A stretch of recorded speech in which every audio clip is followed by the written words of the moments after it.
Rescue Mission of Draxen. Draxen ni viumbe aina ya alien ambao makazi yao mara nyingi huaga sio duniani. Wanakaa katika sayari za mbali sana na dunia. Na huu ni mfumo mzima wa jua pamoja na sayari zake zote 8, na hii mbele tunayoiona ni Saturn, sayari ambayo inasifika kwa kuwa na pete kubwa ambayo inaizunguka. Tunaona kwa mbali kabisa kuna kifaa ambacho kinatoka huko mbali, manake kilikuwa kinasafiri kifaa hichi. Ndani kuna dereva ambaye anaitwa Draxen. Draxen katika njia alikuwa anafanya uchunguzi wa anga, lakini kwa bahati mbaya kifaa chake kiligongwa na asteroid. Maskini ya Mungu, kinaanza kushuka duniani, kimepoteza uelekeo. Alien aliyemo ndani tunamwita Draxen amepoteza fahamu hapo alipo, na kifaa pia kimekwisha poteza mwelekeo. Kinaelekea duniani, kinapita katika moja ya kambi ya kijeshi na maabara ya siri ya uchunguzi wa kisayansi huko duniani. Kiumbe yule kifaa chake kinasafiri, lakini kikiwa kimepoteza mwelekeo pamoja na ramani hazisomi.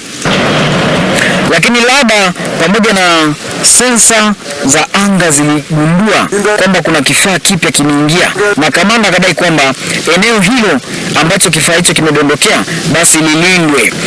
Wakaagiza vifaa vya kijeshi kwa ajili ya kwenda kulinda eneo hilo mara moja.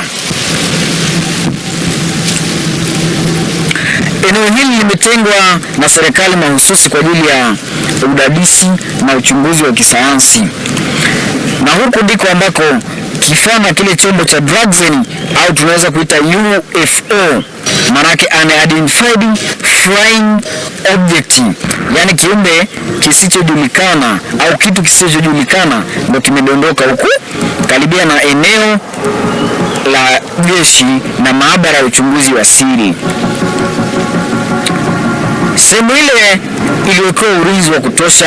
Wanaenda kumchukua kiumbe ambaye ni Draxen, kwa sababu hawajamtambua bado. Kwa hiyo walimchukua kwa ajili ya kwenda kumfanyia uchunguzi na udadisi wa kibiolojia katika maabara hiyo ya kijeshi. Ana kifaa chake ambacho alikuwa amesafiri nacho ambacho tunakiita UFO, manake unidentified flying object. Wanamchomoa mle ndani ya kile kifaa, Draxen akiwa hajitambui, yuko holding tabani. Wanampeleka katika maabara asili kwa ajili ya uchunguzi zaidi wa kibiolojia.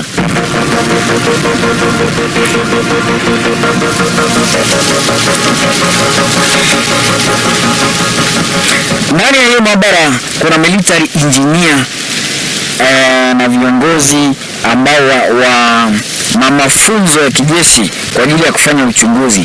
Katika maabara ya uchunguzi, mhandisi wa kijeshi au tunamwita military engineer anafanya udadisi kwa kupitia process inaitwa scanning, skana za miale ya nishati, na wanagundua kwamba mwili wake ni wa tofauti sana, si ya kibinadamu kabisa. Yaani biolojia yake si ya kibinadamu kabisa. Huyu ni alien. Kwa hiyo muundo wake wa mwili ni tofauti kabisa, lakini kwa mbali anatamka neno home, yani anamaanisha nyumbani, lakini hawakumsikia. Kwa hiyo waliendelea na misheni zao, lakini wakiwa wanaendelea kuweka ulinzi wa kijeshi katika eneo hili. Alikuwa na kifaa chake ambacho kinaitwa UFO. Walinacho pia walitakiwa kukichunguza kifaa hicho, lakini kumbuka ndani ya kifaa kile kuna paneli za hologram na pamoja na mifumo wa dharura wa kiotomatiki ambao tunaita automated emergency system. Sasa military engineer wakati wa kuchunguza aligusa ile sehemu ya moja ya automated emergency system na ikatoa zile signal distress angani kupitia electromagnetic transmission, zilitransfer moja kwa moja mpaka makao makuu wanakokaa viumbe aina ya Draxen. Na monitoring system yao ilisema kwamba hizi ni ishara kwamba Draxen yuko katika hali mbaya, anahitaji msaada. Hao viumbe aina ya Draxen ambao tuwaite tu alien wana teknolojia ya hali ya juu sana, wanatuzidi binadamu mbali sana katika teknolojia na mifumo mizima ya uendeshaji wa maisha yao. Angalia sehemu zao wanazokaa. Kwa hiyo sasa ramani za hologramu zinaonyesha kwamba zile signal zimetoka duniani. Operesheni ya uokoaji ianzishwe mara moja, na waliagiza Special Rescue Unit, wale Elite Rescue Unit kwa ajili ya kwenda kumwokoa kiumbe wa jamii yao ambao ni Draxen. Sasa wakiwa angani katika kutoka sayari ya mbali, wanajeshi kutoka duniani wanagundua kwamba kupitia rada na sensa za anga wanagundua kuna vifaa ambavyo havitambuliki vinatoka wapi na vimebeba nini. Wanagundua hicho visivyojulikana vinaingia katika anga letu. Wanadai kwamba kuna vifaa ambavyo havijulikani vinaingia katika anga lao. Kwa hiyo sasa vile vifaa vimepitia katika ile hyper speed portal, lango ambalo linasababisha viumbe kusafiri viumbe kutoka sayari nyingine kuingia sayari nyingine. Tunaita ule mlango ni hyper speed portal. Kwa hiyo sasa wanaagiza ulinzi uwekwe mara moja sehemu ile ambavyo vifaa vile visivyojulikana vimetua kule, na vifaa hivyo vilikuwa vimebeba hawa alien, viumbe aina ya Draxen. Kumbuka viumbe hawa wametuzidi teknolojia mbali sana. Wana teknolojia yao ambayo ya ulinzi na usalama, lakini wana teknolojia yao ya kujilinda pia. Kwa hiyo inakuwa ni ngumu sana kuwavamia viumbe hawa.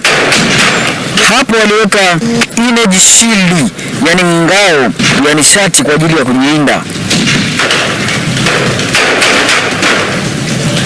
Wanajeshi katika eneo la kijeshi na maabara asili walikuwa wanapiga risasi viumbe aina ya Draxen, lakini Draxen ambao ni alien waliweka shield moja ambao ni energy shield.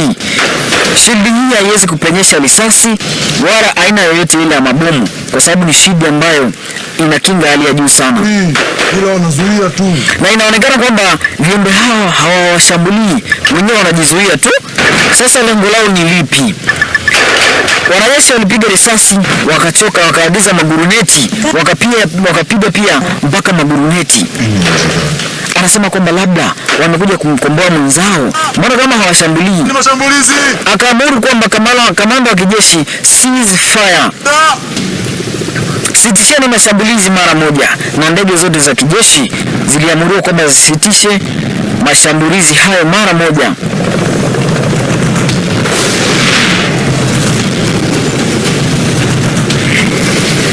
Wanajeshi hao waliambiwa kwamba wawekee sehemu hiyo ulinzi wa kutosha.